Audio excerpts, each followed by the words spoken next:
y'all, welcome back to my channel. Today I'm here with a new video, and today I'll be sharing, in my opinion, the best and the worst foundations of 2024. But before we get started, if it is your first time watching, please hit the subscribe button, and if you are a returning subscriber, don't forget to hit the like button. So I'm going to be starting out with the worst foundation, and these are just my opinion. Some of them y'all might actually like. Well, I don't have that many to mention that were bad. I only have two, so I'm going to be starting out. Foundation that I feel like was the absolute worst of 2024, and it comes from Charlotte Tilbury. This is the Unreal Hydrating Glowy Complexion Foundation Stick. I don't even know their name. Oh, Unreal Skin Sheer Glow Hydrating Foundation Stick. Yeah, I was close. I reviewed this on my channel when it came out earlier during the summer.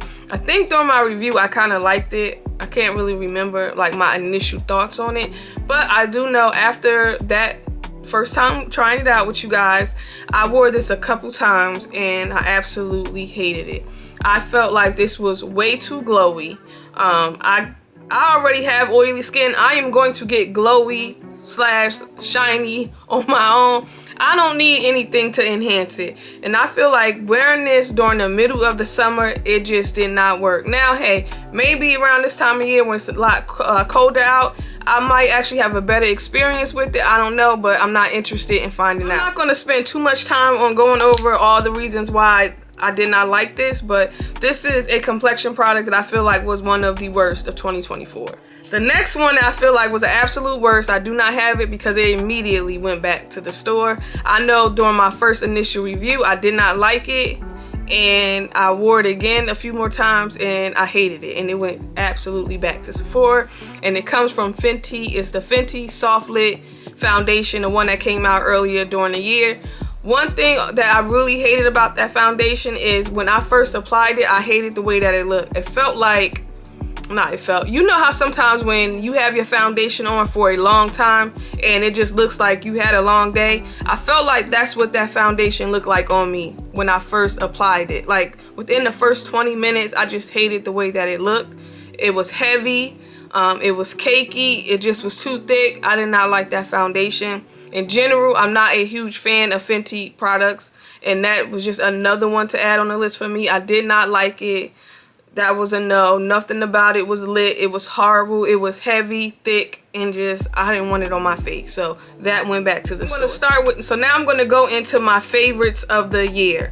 The first one I'll be starting out with is not technically a foundation. It is a skin tint. It comes from Dolce and Gabbana. I don't know the exact name of it. I got mine from Saks earlier this year, but it is now sold at Macy's. This has been one of my favorite complexion products to wear. Very long wearing. It looks like skin. It's going to give you a nice natural finish. You will get tons and tons of compliments on how well your skin looks whenever you wear this. This is a product that I always wear whenever I'm going to the gym and I know I'm going to be out for the rest of the day. I'm not going back home. I just love the way that this looks in person. I love how it looks on camera. I have the shade 31N, and I feel like it is a shade match. I will highly, highly, highly recommend this, and I think this retails for about $52. That I will be talking about. I feel like this is an honorable mention. It did not make my list of the best foundation just because it came out towards the end of the year, and I haven't worn this, let's just say like 2 to 3 months. I've only had mine for about a month now, and it is the Dolce and Gabbana Everlast Foundation. Y'all, this is hands down one of the good foundations that came out in 2024. I actually have it on right now. The same shade that I have in their skin tint, which is in the shade 31N. I feel like this is a perfect shade match. This is a nice natural matte finish. I feel like it doesn't look too heavy. It still looks very skin-like, and also this is super long wearing. Highly, highly recommend this one as well. This retails for about $58. I don't know exactly how many shades, but they have a decent shade range. This is sold at Macy's and Saks. I think Saks or Neiman Marcus is one of those, but I know you can find this at Macy's. This will be my only honorable mention just because I didn't have it for a long time, and I don't like saying a product is the best product I tried out if I haven't worn it over and over, tried it out like a few months. So again, this is an honorable mention. This product that was absolutely one of my favorites. This is not considered a foundation. It's a skin enhancer. It comes from Dior. This is the Dior Forever Glow Star Filter. This retails for $55. It's available in 11 shades. This is considered a skin enhancer. I mainly use this like a tinted moisturizer. I love the way that this looks. This had me in a chokehold earlier during the year. I could not stop wearing it. I love it. It's not going to give you a lot of coverage. It's going to give you like sheer to I would say this is not going to give you like medium coverage, full coverage. This is going to give you like sheer, but it's going to really enhance your complexion. This looks really pretty on the skin. This is one of my go-to products whenever I'm going to the gym, or if I just want to look a little made up, especially during like the summer months when it was like too hot to be wearing foundation. This is one that I will reach for a lot. I freaking love it. Next foundation that I will be mentioning as one of my favorites of 2024. It comes from Tom Ford. This is the Tom Ford Architecture Soft Matte Foundation. This retails for $150. It's available in over 30 shades. This has medium to full coverage. This is also fade resistant. Favorite foundations this year. Yes, it is on the pricey side, but it is worth it. A few times I've seen this on sale at Nordstrom. For some reason, this is not sold at Sephora. I think right now you can get this directly from Tom Ford, Nordstrom, Bloomingdale's. I wouldn't be surprised if this is not at the cosmetics company store. So that would be a place to check. Again, this has been one of my favorite foundations. I have the shade 10.5 Soft Mocha. I feel like it's a perfect match. I reviewed this earlier during the year. Next foundation that was one of my absolute favorites, and it comes from Dior. This is the Dior Forever Multi-Use Foundation Stick. This retails for $52. It's available in 18 shades. It's going to give you a natural, blurred, flawless finish. I feel like the shade 5N is not a spot-on shade match, but I've been making it work.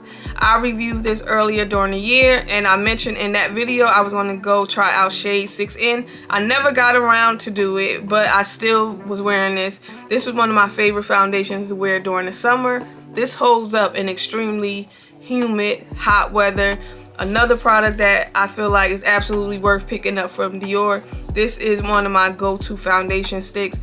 For a long time, I felt like the best foundation stick I ever tried was from Tom Ford. This is up there with Tom Ford in my opinion, as far as it being long wearing and very skin-like. This stays put all day long. So I will highly recommend this. If you have not tried it out already, please get it. It is worth it. Foundation that was one of my favorites this year. I feel like this is for the oily skin girls, and it comes from Bobbi Brown. This is the Bobbi Brown Weightless Foundation. This retails for $57. It's available in 42 shades. It has SPF in it. It's going to give you a natural finish. This, I feel like, does lean a little on the drying side, but I feel like this was meant for people with oily skin, because this is going to make sure you are not oily at all. Now, if you do have dry skin, I feel like this will be a little too dry, but if you are combo oily, this will work. This is going to hold up all day in extreme heat. It doesn't transfer. It's not one of those super thick matte foundations. It's not that at all. It is still very lightweight, but it just works. So this has been one of my favorites this year. You can pick this up at Sephora. N90 Neutral Walnut. I have a review up on my channel. Check it out if you have not. Next foundation that was one of my absolute favorites this year, and this will be in the number 2 slot for me. It comes from Prada. This is the Prada foundation.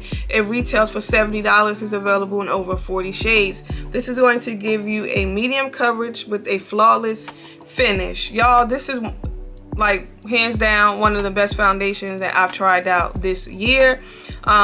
Now, I do feel like $70 is a lot, but I really feel like you're paying that for the packaging. Now, when I first picked this foundation up, I did get the refill, because you can buy this in the regular packaging, or you can also get the refill.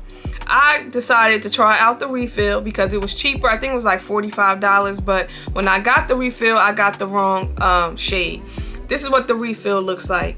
Then when I kind of figured out what shade I would be, I ended up going to get my correct shade, and my correct shade is DW80. This is the perfect shade match. So if you had your eye on this and you feel like paying $70 is too much, I get it. Just go ahead, go in Sephora, swatch some shades, and pick up the refill. You don't have to necessarily have the packaging. unless you just want it. So again, this has been one of my favorite foundations of 2024. I think I reviewed this for y'all this year. Check it out on my channel if you have not. Another one I would recommend. I feel like this one is kind of in the same vein as like the Valentino foundation. It's very similar to the Dolce and Gabbana foundation I just mentioned. If you kind of like those soft matte that's going to give you like a flawless photo filter kind of foundation, this is one to pick up or try out. Last foundation that I will be mentioning, I feel like this is hands down the foundation of 2024. I reviewed this on my channel when it came out earlier in September. This is from One Size. This is the Turn Up the Base foundation. This retails for $44. It's available in 38 shades. This is full coverage with a matte finish that is sweat proof, humidity proof, transfer proof. This is everything that you want in a foundation. I'm not even lying to y'all. Whenever I try out a new foundation, I might wear it tops 2 weeks, like back to back every day, just trying it out. I've worn this damn near every day since I reviewed this on my channel, and that is rare. Usually I'll wear foundation again for about 2 weeks, or within those 2 weeks I'm wearing it, but I'm still trying out other stuff. This is hands down my favorite foundation of 2024. The hype around this is real. I have not seen not one person say they dislike this foundation. I freaking love this. I would recommend it for all skin types. I spend too much time talking about how great of a foundation this is. My camera is about to die, but hands down, this is, to me, in my opinion, foundation of 2024. Y'all, that is it. Those were the best and the worst foundations of 2024, in my opinion. Y'all let me know in the comment section what was the best foundation in 2024. Leave that below, and most importantly, do not forget to like and subscribe, and I'll see y'all later. Bye.